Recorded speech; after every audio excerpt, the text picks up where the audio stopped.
और हरियाणा में एक तरफ विधानसभा चुनाव की तैयारियां हो रही हैं तो दूसरी तरफ रोहतक में बेरोजगारी के खिलाफ प्रदर्शन चल रहा है। प्रदेश में राज्य के विभिन्न हिस्सों से आए बेरोजगार युवकों के साथ ही वो लोग भी शामिल हैं जिन्हें आचार संहिता लागू होने के कारण ज्वाइनिंग लेटर नहीं मिले हैं। प्रदर्शन में बैठे लोगों से बात की संवाददाता प्रशांत त्रिपाठी ने। रोहतक का सेक्टर 6 का ये इलाका है और ये बैनर बताने के लिए काफ़ी है कि बेरोजगार जो हैं वो अब सड़कों पे है। आपको हम नज़ारा दिखाएंगे दूर तक, जहाँ तक आपकी नज़रें जाएंगी।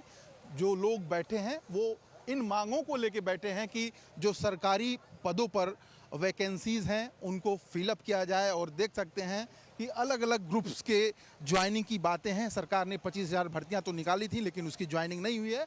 उसी को लेके ये लोग सड़कों पे बैठे हैं। हम कुछ लोगों से बातचीत भी करेंगे और इनसे पूछेंगे कि ये आखिर सड़कों पे आने से आपको लगता है कि कुछ होने वाला है? सर एक बात बताओ, 5 साल से हम घर ही बैठे तब कुछ हुआ?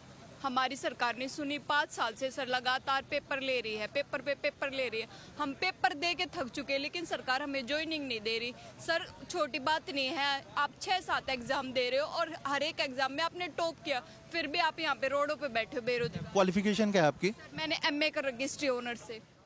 चलिए, हरियाणा की एक बड़ी समस्या है कि जो महिलाएं और औरतें हैं उनको माना जाता है कि वो पिछड़ी हैं, मतलब फॉरवर्ड नहीं है। लेकिन प्लेयर्स जो हैं वो देश का नाम रोशन कर रही हैं।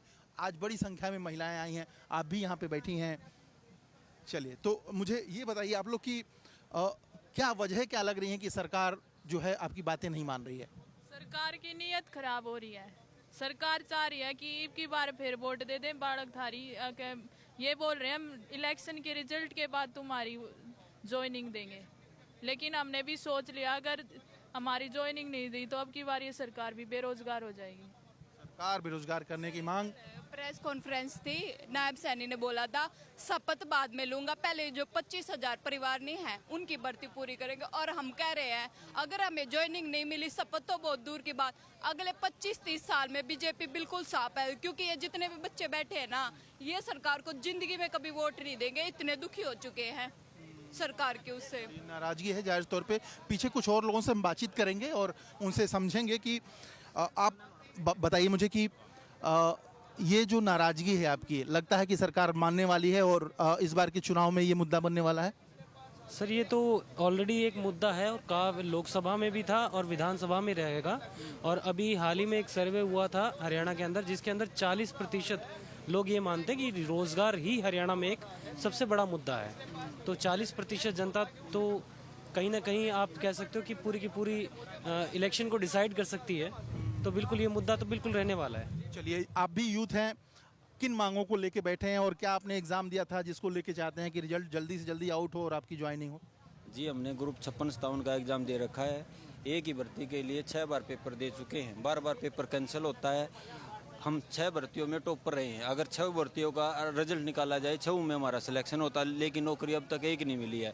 सरकार अब बहाना बना रही है कि आचार संहिता लग गई, जबकि आचार संहिता में ज्वाइनिंग पर कोई रोक नहीं है। हाई कोर्ट का आदेश है, डबल बेंच का और सुप्रीम कोर्ट का भी 6 महीनों के अंदर इनको ज्वाइनिंग कराने हैं। ठीक है, ये बोल रहे हैं भैया आचार संहिता लग गई, चुनाव आयोग ने मना कर दिया। जबकि हमारे पास देख सकते हो आप ये देखो आदेश Punjab and Haryana high court का, जिसमें साफ लिख रखा है भी आचार संहिता या कोई और बहाना कोर्ट के आदेशों के पालना न करने के लिए नहीं चलेगा। हाई कोर्ट ने ये 25 अप्रैल की जजमेंट है। सरकार की अगर मंशा हो तो कोर्ट का भी सहारा ले सकती है, लेकिन इनकी नीयत नहीं है। ये सोचते हैं भाई करेगा कौन फिर आपको लगता है?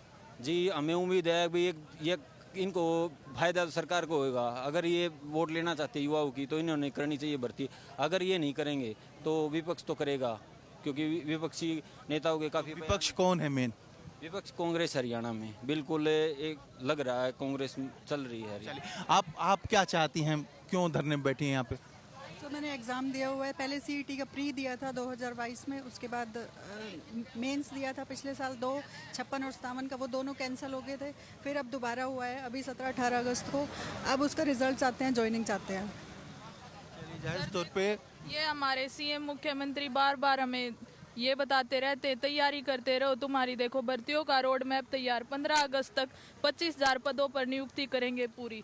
देखो सर, ये वैसे तो राम मंदिर बनवाते रहते हैं, लेकिन राम की अनुपालना तो नहीं करते। राम के टाइम पे तो ये था प्राण चले जाएं पर वचन नहीं चले जाए, लेकिन ये हमारे सीएम ऐसे हैं, बार बार बोलते रहते हैं, बच्चों को बरगलाते रहते हैं और अपना काम पूरा नहीं करते। ऐसे राम राज्य का क्या फायदा जब बच्चों के साथ निस्वार्थ भाव से ये अपना काम ही नहीं कर रहे, बच्चों की इतनी भावनाओं को बार बार में तोड़ रहे।